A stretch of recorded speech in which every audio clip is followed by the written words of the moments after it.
लागता कि जैसे समुद्र में पानी रहेला वैसे ही यहाँ देखा दुआ लोगन का मेला लगल बा कि ना। चाहे और पार्टी में देखला चाहे जुहू में देखला हर जगह ऐसा ही भीड़ लगल बा।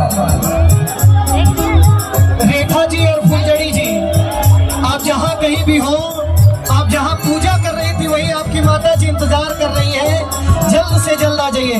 रेखा जी और फुलझड़ी जी, चाहे बनारस साहिया जंगल देवरिया, चाहे बनारस साहिया जंगल देवरिया, चाहे बनारस साहिया जंगल देवों का पटना चाहे हाजीपुर बजरिया,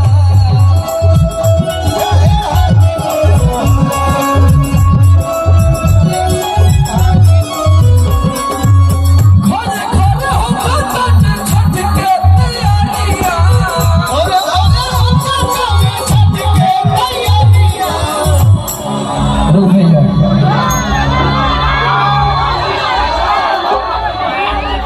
कि घरे घरे होगा तबे छठ के पूजैया।